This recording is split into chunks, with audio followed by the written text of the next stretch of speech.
राधे राधे दोस्तों, जय श्री कृष्ण। आप सब पर श्री कृष्ण और माता रानी की कृपा समस्त ऐसे ही बनी रहे। आपका और आपका परिवार हमेशा खुश रहे। आप तक के अध्याय सुनने के लिए आप सभी का बहुत बहुत धन्यवाद। और अब सुनेंगे आज का अध्याय। शंख मुनि की कही हुई यह बात सुनकर व्याध ने पुनः पूछा, हे ब्राह्मण, यह प्राण जब इतना महान, प्रभावशाली और इस संपूर्ण जगत का गुरु एवं ईश्वर है, तब लोक में इसकी महिमा क्यों नहीं प्रसिद्ध हुई?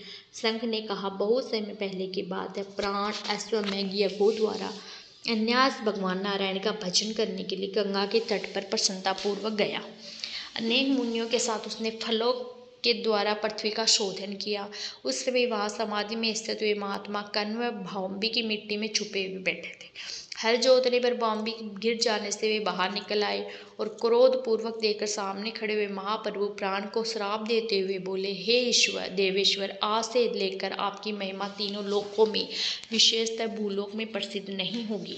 हाँ, आपके अवतार तीनों लोकों में विख्यात होंगे। ये व्याध तभी से संसार में महाप्रभु प्राण की भूमिका महिमा प्रसिद्ध नहीं हुई और भूलोक में तो इनकी ख्याति विशेष रूप से नहीं है। व्याध ने पूछा, हे महामते, भगवान विष्णु के रचे हुए करोड़ एवं सहस्त्र सनातन जीव नाना मार्ग पर चलने और भिन्न भिन्न कर्म करने वाले क्यों दिखाई देते हैं? इन सब का एक से स्वभाव क्यों नहीं? यह सब विस्तार पूर्वक बताइए। असंख्य ने कहा, रजोगुण, तमोगुण और सत्व गुण के भेद में 3 प्रकार के जीव समुदाय होते हैं, जिनमें राजस्व स्वभाव वाले जीव राजस कर्म, तमोगुणी जीव तमस कर्म तथा सात्विक स्वभाव वाले जीव सात्विक कर्म करते हैं। कभी कभी संसार में इनके गुणों में विषमता भी होती है। उसी से वे उच्च और नीच कर्म करते हुए तदनुसार फल के भागी होते हैं। कभी सुख, कभी दुख और कभी दोनों को ही मनुष्य गुणों की विषमता से प्राप्त करते हैं। प्रकृति में स्थित होने पर जीव इन 3 गुणों से बंधते हैं। गुण और कर्मों के अनुसार उनके कर्मों का भिन्न भिन्न फल होता है। यह जीव फिर से गुणों के अनुसार की प्रकृति को प्राप्त होते हैं। प्रकृति में स्थित हुए प्राकृतिक प्राणी गुण और कर्म में व्याप्त होकर प्राकृतिक गति को प्राप्त होते हैं। तमोगुणी जीव तामसी वृत्ति से ही जीवन निर्वाह करते हैं, सदा महान दुख में डूबे रहते हैं, उनकी दया नहीं होती, वे बड़े क्रूर होते हैं और लोग में सदा द्वेष से ही उनका जीवन यापन होता है। राक्षस और पिशाच आदि तमोगुणी जीव हैं जो तामसिक गति को प्राप्त होते हैं। राजसी लोगों की बुद्धि मिश्रित होती है, वे पुण्य तथा पाप दोनों करते हैं, फिर पुण्य से स्वर्ग पाते हैं और पाप से यातना भोगते हैं। इस कारण यह मध्य भाग के पुरुष बार बार इस संसार में आते जाते रहते हैं। और जो सात्विक स्वभाव के मनुष्य हैं वे धर्मशील होते हैं, दयालु होते हैं, श्रद्धालु होते हैं और दूसरों के दोष ना देखने वाले होते हैं तथा सात्विक वृत्ति से जीवन निर्वाह करने वाले होते हैं। इसलिए भिन्न भिन्न कर्म करने वाले जीवों के एक दूसरे से पृथक अनेकों प्रकार के भाव हैं। उनके गुण और कर्म के अनुसार महाप्रभु विष्णु अपने स्वरूप की प्राप्ति करने के लिए उनमें कर्मों का अनुष्ठान करवाते हैं। भगवान विष्णु पूर्ण काम है, उनमें विषमता और निर्दयता आदि दोष नहीं है। वे समभाव से सृष्टि पालन और संहार करते हैं। सब जीव अपने गुण से ही कर्म फल के भागी होते हैं। जैसे माली बगीचे में लगे हुए सब वृक्षों के समान रूप से सींचता है और एक ही कुएं के जल से सभी वृक्ष पलते हैं, तथापि वे पृथक पृथक स्वभाव को प्राप्त होते हैं। बगीचा लगाने वाले में इसी प्रकार की विषमता और निर्दयता का दोष नहीं होता। देवादिदेव भगवान विष्णु एक निमेष ब्रह्मा जी के एक कल्प के समान माना गया है। ब्रह्मा कल्प के अंत में देवाधिदेव शिरोमणि भगवान विष्णु का उन्मेष होता है, अर्थात वे आंखें खोलकर देखते हैं। जब तक निमेष रहता है तब तक प्रलय है। निमेष के अंत में भगवान अपने उदर में स्थित संपूर्ण लोकों की सृष्टि करने की इच्छा करते हैं। सृष्टि की इच्छा होने पर भगवान अपने उदर में स्थित हुए अनेकों प्रकार के जीव समूहों को देखते हैं। उनकी कुक्षी में रहते हुए भी संपूर्ण जीव उनके ध्यान में स्थित होते हैं, अर्थात कौन जीव कहाँ किस रूप में है इसकी स्मृति भगवान को सदा बनी रहती है। भगवान विष्णु चतुर्वेह स्वरूप हैं। वे उन्मेष काल के प्रथम भाग में ही चतुर्वेह रूप में प्रकट होकर यह गामी वासुदेव स्वरूप में महात्माओं में से किसी को सायुज्य साधक तत्व ज्ञान, किसी को सारूप, किसी को सामी को साल्युज्य प्रदान करते हैं। फिर अनुरित मूर्ति के वश में स्थित हुए संपूर्ण लोगों को वे देखते हैं, देखकर उन्हें प्रद्युम्न मूर्ति के वश में देते हैं और सृष्टि करने का संकल्प करते हैं। भगवान श्री हरि ने पूर्ण गुण वाले वासुदेव आदि 4 व्यू के द्वारा कर्म से माया जय करते और शांति को स्वयं स्वीकार किया है। उनमें संयुक्त चतुरात्मक महाविष्णु ने पूर्ण काम होकर भी भिन्न भिन्न कर्म और वासना वाले लोगों की सृष्टि की है। उन्मेष काल का अंत होने पर भगवान विष्णु पुनः योग माया का आश्रय लेकर व्यूहगामी शंकरषण स्वरूप में से इस चराचर जगत का संहार करते हैं।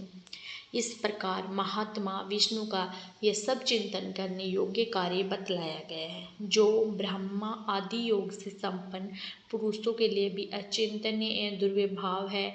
व्याध ने पूछा, हे मुनि, भागवत धर्म कौन कौन से है और इनके इनके द्वारा भगवान विष्णु प्रसन्न होते हैं? शंख ने कहा, जिससे अंतकरण की शुद्धि होती है, जो साधु पुरुषों का उपकार करने वाले होता है तथा जिसकी किसी ने भी निंदा नहीं की है, तो उसे तुम सात्विक धर्म समझो। वेदों और स्मृतियों में बताए हुए धर्म का यदि निष्काम भाव से पालन किया जाए तथा वह लोक से विरोध ना हो, तो उसे भी सात्विक धर्म ही जानना चाहिए। वर्ण और आश्रम विभाग के अनुसार जो 4 प्रकार के धर्म हैं, वे सभी नित्य, नैमित्तिक और काम्य भेद से 3 प्रकार के माने गए हैं। वे सभी अपने अपने वर्ण और आश्रम के धर्म जब भगवान विष्णु को समर्पित कर दिए जाते हैं, तब उन्हें सात्विक धर्म समझना चाहिए। वे सात्विक धर्म ही मंगलमय भागवत धर्म है। अन्य देवताओं की प्रीति के लिए सकाम भाव से किए जाने वाले धर्म राजस माने गए हैं। यक्ष, राक्षस, पिशाच आदि के उद्देश्य से किए जाने वाले लोक निष्ठुर, हिंसात्मक, निंदितम कर्मों को तामस कहा गया है। जो सत्व गुणों में स्थित होकर भगवान विष्णु को प्रसन्न करने वाले शुभ कारक सात्विक धर्मों का सदा निष्काम भाव से अनुष्ठान करते हैं, वे भागवत अर्थात विष्णु भक्त माने गए हैं। जिनका चित्त सदा भगवान विष्णु में ही लगा रहता है, जिनकी जीवा पर भगवान का नाम है और जिनके हृदय में भगवान के चरण विराजमान है, वे भागवत कहे गए हैं। जो सदाचार परायण, सबका उपकार करने वाले और सदैव ममता से रहित हैं, वे भागवत माने गए हैं। जिनका शास्त्र में, गुरु में और सत्कर्मों में विश्वास है, जो सदा भगवान विष्णु के भजन में लगे रहते, उन्हें भागवत कहा गया है। उन भगवत भक्त महात्माओं को जो धर्म नित्य मान्य हैं और जो भगवान विष्णु को प्रिय हैं तथा वेदों और स्मृतियों में जिनका प्रतिपादन किया गया है, वे ही सनातन धर्म माने गए हैं। जिनका चित्त विषयों में आसक्त है, उनका सब देशों में घूमना, सब कर्मों का देखना और सब धर्मों का सुनना कुछ भी लाभकार नहीं है। साधु पुरुषों का मन सदा साधु महात्माओं के दर्शन में पिघल जाता है। निष्काम पुरुषों द्वारा श्रद्धा पूर्वक जिसका सेवन किया जाता है तथा जो भगवान विष्णु को सदा ही प्रिय है, वह भागवत धर्म माना गया है। भगवान विष्णु ने क्षीर सागर में सबके हित की कामना से भगवती लक्ष्मी जी को दही से निकाले हुए मक्खन की भांति सब शास्त्रों के सारभूत वैशाख धर्म का उपदेश दिया है।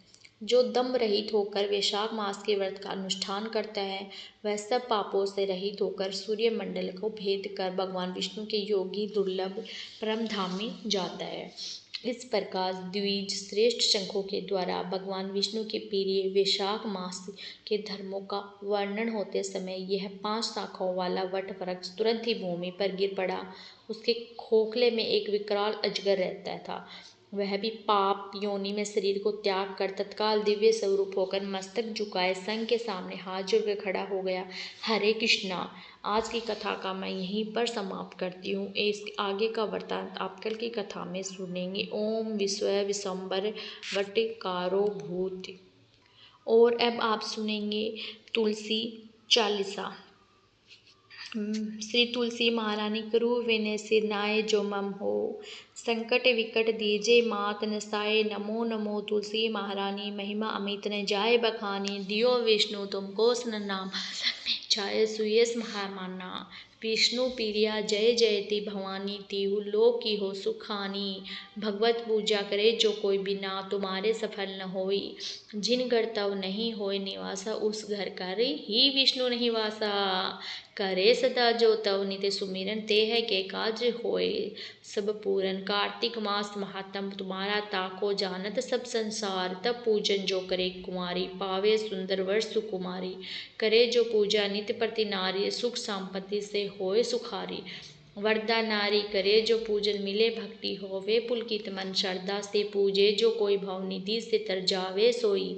कथा भागवत यज्ञ करावे तुम बिन नहीं सफलता पावे। छायो तब प्रताप जग भारी द्यावत कुल तुम सकल चितधारी। तुम ही मात यंत्रण दंत्रण में सकल काज सिद्धि होवे क्षण में। ओस्ती रूप आप हो माता सब जग में तव यश विख्याता। देव ऋषि मुनि और तपधारी करत सदा तव जय जयकारी। वेद पुराण तव यश गाया महिमा अगम पार नहीं पाया। नमो नमो जय सुख कारणी नमो नमो जय दुख निवारणी। नमो नमो सुख संपत्ति देनी नमो नमो अग काटन चेनी। नमो नमो भक्तन दुख हरणी। नमो नमो दुष्टन मद छेनी। नमो नमो भय पार उतरणी। नमो नमो परलोक सुधारणी। नमो नमो निज भक्त उभारणी। नमो नमो जन काज संवारणी। नमो नमो जय कोमति नसावनी। नमो नमो सब सुख उजवावनी। जयति जयति जय तुलसी माई ध्याऊँ तुमको शीस नवाई। निज जन जानी माऊँ अपनाओ बिगड़े कारज आप बनाऊँ। करूँ विनय मैं मात तुम्हारी पूर्ण आशा करूँ हमारी। शरण चरण कर जोरी मनाऊँ निस दिन तेरे ही गुण गाऊँ। करूँ मात सब मोह पर दाया निर्मल होए सकल मय माया। मांगो या माँ मैं यही वर दीजिए सकल मनोरथ पूर्ण कीजिए। जानू नहीं कुछ नेमो चारा हो मात अपराध तुम्हारा। 12 मास करे जो पूजा तामस जग में और नहीं दूजा। प्रथम ही गंगा जल मंगवावे फिर सुंदर स्नान करावे। चंदन अक्षत भूख पुष्प चढ़ावे धूप दीप नैवेद्य लगावे। करे आचमन गंगा जल से ध्यान करे। हृदय निर्मल से पाठ करे फिर चालीसा की स्तुति करे। माता तुलसी की यह विधि पूजा करे हमेशा ताके तन नहीं रहे कलेशा। करे मास कार्तिक को साधन सोवे नित्य पवित्र हुई जाही।